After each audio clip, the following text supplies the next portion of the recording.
Now, some people have asked, how do you cook? And how do you do without a sink?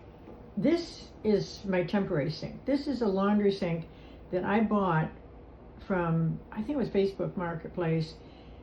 Some woman had bought one of those plots from Amazon of returned goods, and so she was selling this cheap because I just couldn't see investing several $100s in a laundry sink that was just a temporary. But I did learn a lot about plumbing, especially plumbing when you have a rigged up setting like this. And getting that PVC connected and fit into that laundry sink was not an easy thing to do, but I did it. So in the meantime, until I get my farmhouse sink and the 18-inch dishwasher to fit in there, this will be where I wash my dishes. And then I've just kind of rigged up this thing, sitting on an end cupboard with my dish rack on it, and I don't use that electric outlet, so I moved this like tiny cabinet in here so I'd have something to just for my quick stuff. You know, my everyday dishes go in here, my tea bags go in the top, and I've got a clock, and you know, just the basics, which is what I've really learned. That's my Berkey water filter. Just the things I've learned about what I really need.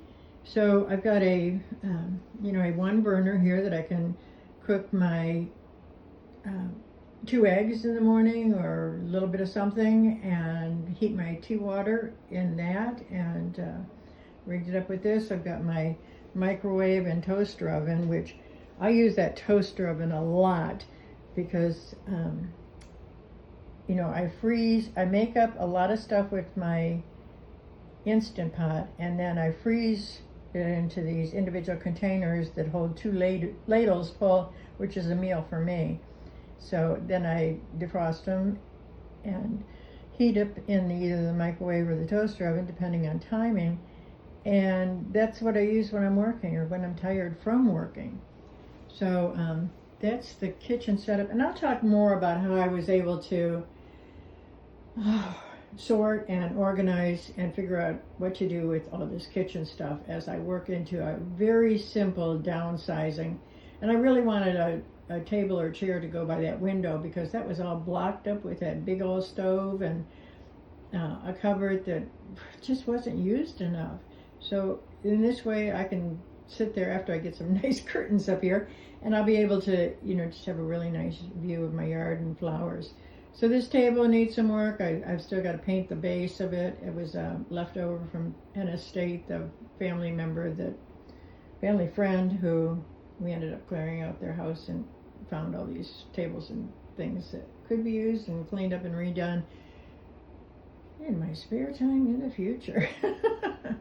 So that's how it goes, and that's the status, and I'll keep working and giving you updates as things come along.